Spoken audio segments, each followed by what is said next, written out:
Okay, guys, welcome back to the channel.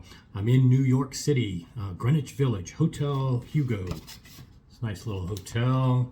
They even gave me a little Prosecco, a little too sweet for me, but there's a nice rooftop bar. I may check that out later. Oh, let me show you the view I've got here. It's not much, as you know, hotels.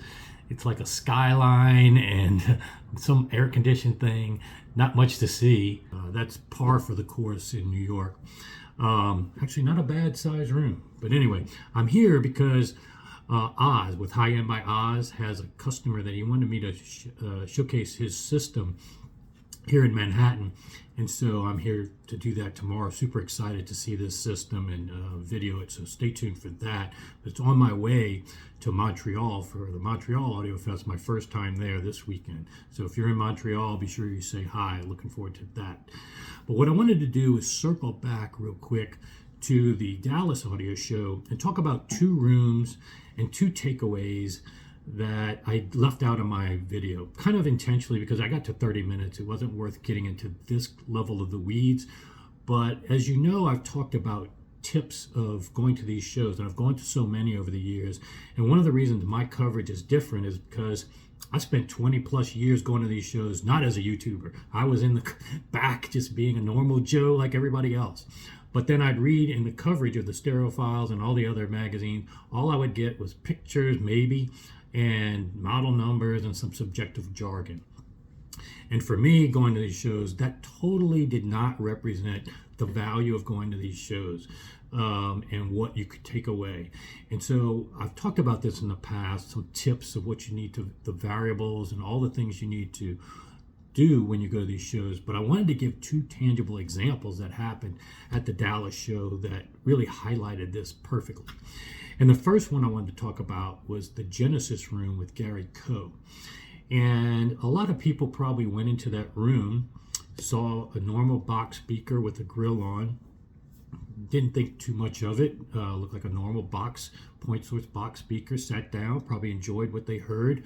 But the room isn't that perfectly set up with room treatments. You know, you probably enjoyed what you heard, and probably people left within a song or two.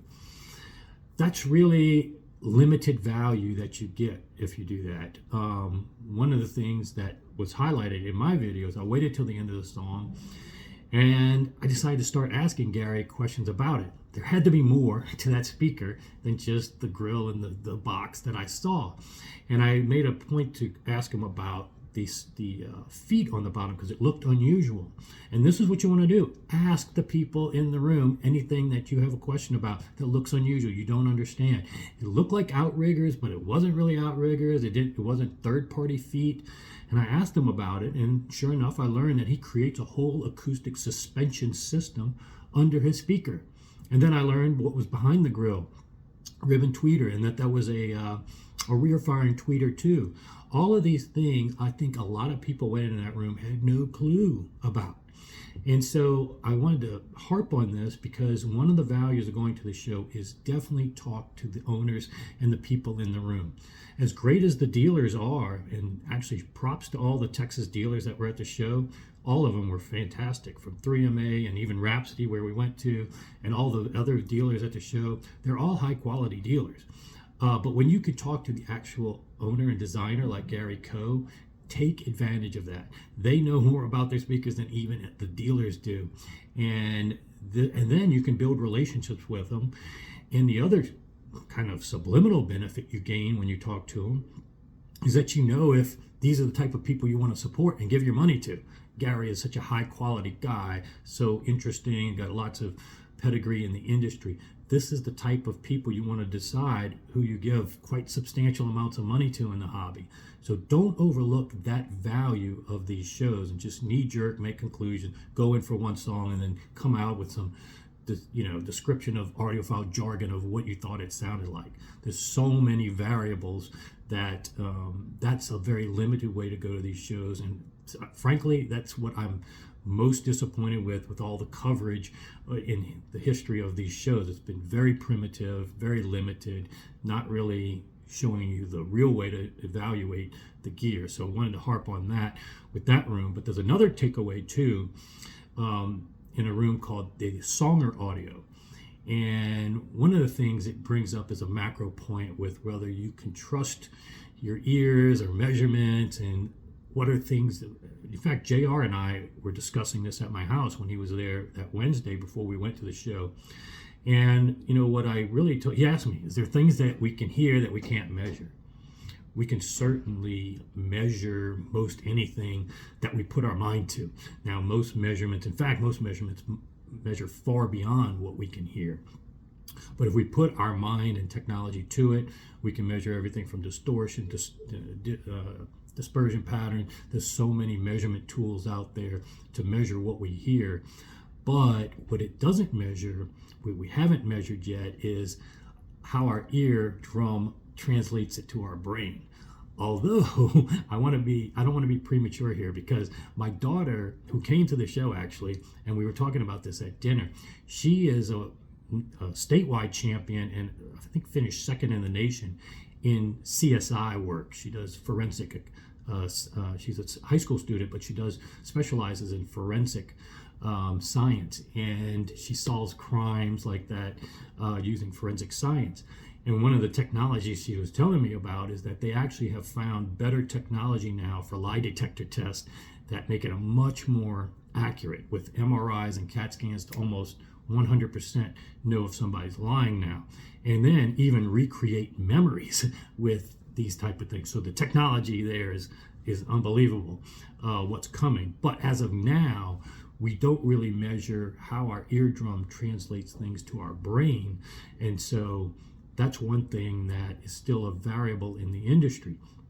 Now, really quick, don't be one of these guys, narcissistic guys that think my ears are the best and I only trust my ears. You can trust them, and they can trump, at the end of the day, whatever emotional attachment you have to music. They can trump these measurements. But don't kid yourself. You can't hear better than a mic. You can't even hear better than your dog can. Okay. There's probably earwax in your ear right now. I just got off a plane. I heard differently just by holding my nose and blowing out the pressure. Don't be that kind of narcissistic thinking. You don't have 10 times more variables with your ear than a mic does, okay? So just don't be that guy. But there are things that can be ear brain that we don't really measure, that are things that you need to be cognizant of. And the Songer audio room is one I wanted to highlight with this, because I kept realizing every time I go into their room, I really feel like it just feels good when I'm listening to music to a different level than most other rooms. And fuel coil drivers, their speakers are fuel coil drivers. I'm anti fuel coil driver. I'm anti all-in-one drivers doing. I don't like those at all. But they're the only ones that I've found that I can enjoy, a fuel coil driver or even a full range driver. And but there's more to it. And on objective metrics, I think that speaker would do great. But there's a little bit more to it, what I realized with the Songer audio room. Yes, it will compete with other speakers on these objective high fidelity metrics. But what I realized with that room is they always play great music at least to my taste, and at the right volume. And those are two variables I don't want you to overlook at shows. When somebody plays the right song at the right volume, and then has a speaker with these good objective high fidelity metrics, that is when you get that emotional attachment. It takes a village to get that emotional attachment, and that's what Songer audio does so well. And sometimes we tend to discount a room because we didn't choose the song and it was played too loud or too soft. A lot of rooms are played too soft. I can't even evaluate the equipment. But, even at Magico M9s that we went to at Rhapsody, if you play a song you don't like at an ear-bleeding volume, it's going to chase you out the room. And so you're not going to have that emotional attachment to it. So you can't judge a speaker just because it emotionally attaches to you. You have to realize that sometimes that's just because the song and the volume and what you're in the mood for listening just resonates with you. It's not the gear that's doing that emotional attachment. You still need to have these high fidelity metrics combined with what you're subjectively feeling, and kind of use Recognize the weaknesses of your ear. Recognize the weaknesses of emotional attachment cannot always be the same, and how easily it can be manipulated with just music and volume. Then you will make a better choice with gear. Because the other takeaway is that, look, if you go into a room that consistently plays the same songs that you like, plays at the volume you like, then likely they're making equipment that is going to be synergistic with you. So I really wanted to highlight those two rooms and those kind of takeaways for examples of things I've talked about in the past you may have heard. But if you haven't, this serves as some guidance and some help, and a little bit different than other people talk about with show coverage. So more to come. Hopefully some other examples of that soon this weekend at Montreal. So stay tuned. I'll see you back here soon.